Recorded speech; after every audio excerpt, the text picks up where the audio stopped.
Here's the thing that nobody's really talking about. While we've all been sitting here half expecting Amazon to quietly push Rings of Power into a 2027 corner and forget about it, the production machine behind Season 3 has been quietly, methodically, relentlessly moving forward. And now, the pieces are lining up in a way that should genuinely excite every fan of this show. And honestly, even the ones who walked away frustrated after Season 2. Because what's coming isn't just another chapter. If the story goes where the lore demands it to go, Season 3 of The Rings of Power could be the most important piece of Tolkien television ever made. So let's break all of this down, the production timeline, what it tells us about the release window, and most importantly, the story. Because the War of the Elves and Sauron isn't just a chapter heading in some dusty appendix.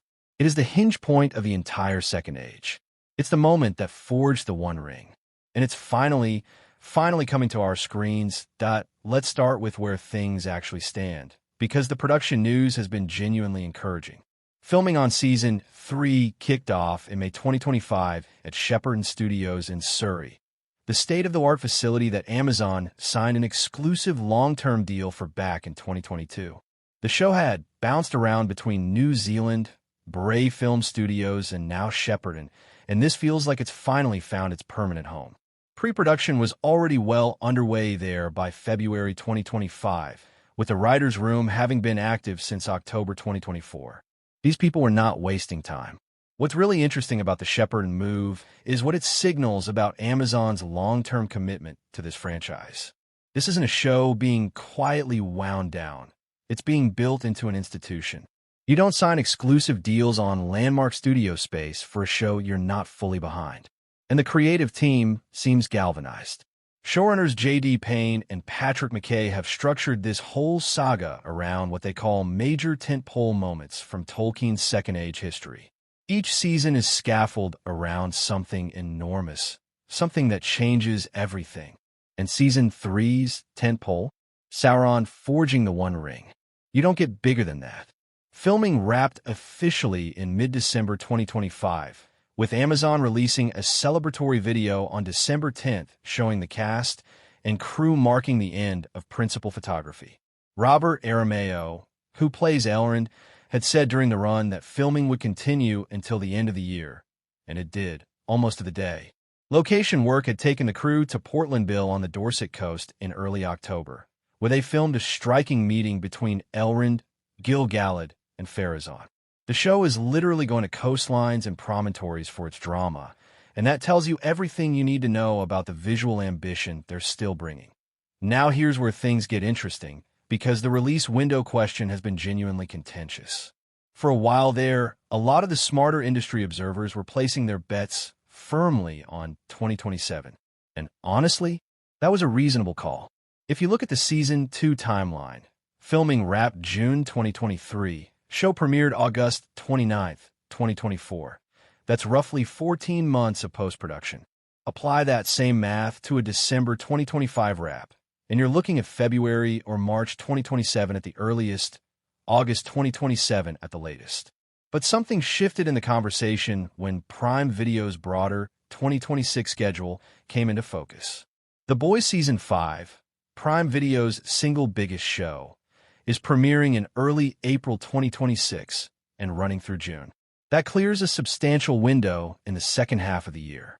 And Amazon has historically been very deliberate about not stacking its flagship series against each other. They don't want the Rings of Power competing with The Boys any more than they'd want two Avengers movies opening the same weekend. The strategic logic points toward a late 2026 slot, possibly late summer, possibly fall. Is it guaranteed? No, absolutely not. There are observers, including the team at Games Radar, who still think the 20-month post-production cycle that Season 2 required makes late 2026 a stretch. And they're not wrong to flag the VFX load. This show is one of the most visually elaborate series on television. Every season involves massive digital environments, large-scale battle sequences, and creature work that takes months to complete. Bear McCreary was already gearing up for the score back in May 2025, which is encouraging, but the finish line for post-production on a show like this isn't just the music. It's thousands of VFX shots, editorial passes, color grading, sound design, and then the marketing push on top of all of it. What I'd say is this. Late 2026 is possible, maybe even likely, but it's not a certainty. The more conservative, evidence-based prediction is probably mid to late 2027. What we can say with genuine confidence is that the show is moving forward, the energy behind it is real, and the wait, however long it turns out to be, is going to feel worthwhile once we understand what Season 3 is actually delivering narratively. Because the story direction, it's extraordinary. Okay, here's where I want to spend the most time, because the narrative stakes of Season 3 are unlike anything this show has attempted so far. Season 2 ended in a specific, carefully constructed place.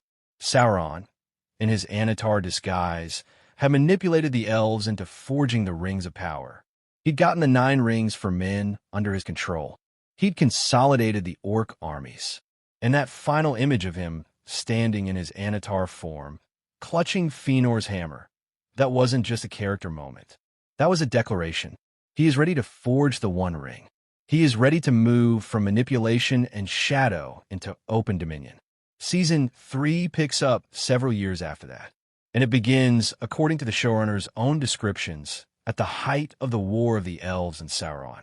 Not the prelude, not the build-up, the height. That's a deliberate, aggressive choice, and it tells you that the writers understand they need to hit the ground running. No more slow-burn machinations. No more disguises and deceptions in smoky forges. We're talking open war. Sauron versus the elven kingdoms of Middle-earth. Gil-galad's forces, Galadriel's centuries of grief and fury finally given a battlefield, Elrond caught between his love for the world and the weight of what he helped create. And somewhere in the middle of all that warfare, Sauron retreats to the fires of Orodruin and does the thing that Tolkien described as the defining act of the entire age. He pours his own will, his power, his desire for dominion into a single golden band, the One Ring to rule them all. This is the moment that poisons Middle-earth forever. Every story of the Third Age, every war, every tragedy from that point forward, radiates out from this one act. For a television show to dramatize it, to put it on screen with all the craft and emotional weight the production is capable of, is genuinely historic. What this really suggests, beyond the spectacle, is a complete shift in the show's tone. Seasons 1 and 2 were fundamentally about deception, about Sauron in disguise, about characters being manipulated, about the audience constantly asking who knows what and when. Season 3 strips that away. There's no more hiding. The darkness has a name, a face, and an army. And the question now isn't, will the elves figure it out in time? The question is, how much will they lose trying to stop him? Let's talk about the arcs, because this is where Season 3 gets genuinely moving if you understand the Tolkien lore underneath it. Galadriel has been the spine of this show since the beginning, and Season 3 should finally bring her to the version of herself we know from the films. The ancient, luminous figure who has seen civilizations rise and fall and chooses, at her pivotal moment, to refuse the ring. But to get there, she has to live through this war. Her obsession with Sauron across 2 seasons now transforms from a detective story into something almost elemental. A confrontation between 2 beings who have looked directly at each other and understand exactly what the stakes are. Morfydd Clark has been extraordinary in the role, and the emotional landscape she now has to navigate, grief, fury, and the weight of centuries, is exactly the kind of material great actors dream about. Then there's Elrond, and Robert Arameo's performance has been one of the show's most consistent pleasures. Elrond is a character caught in an impossible position throughout this entire saga. He loves both worlds, the elves and the men, and he will watch both of them bleed in this war. His location work on the Dorset coast, that meeting with Gil-galad and Pharazôn, suggests he's being pulled into diplomatic and strategic roles that will test every one of his considerable gifts. And there's a quiet tragedy building in his arc, because we know how his story ends. We know the choices he'll have to make. The show is building toward those choices with genuine care. The stranger, who we now understand to be Gandalf, is another fascinating thread. His journey toward his own identity, his own power, his own sense of what he is and why he's been sent into the world should deepen considerably in a season defined by open war. Gandalf isn't a warrior in the conventional sense. He is something older and stranger and more mysterious. Watching him find his footing in a world suddenly torn by catastrophic conflict should be extraordinary. And Isildur. Don't sleep on Isildur. The show has been quietly, patiently building his arc across 2 seasons, and his trajectory leads somewhere that every Tolkien fan already knows and dreads. The corrupting power of the One Ring, once it exists, will eventually reach him. Not in Season 3, perhaps, but the show is laying rails for a story that will define his destiny in ways that connect directly to the Third Age and the whole long chain of consequence that Tolkien spent his life writing about. The casting news for Season 3 has been genuinely intriguing.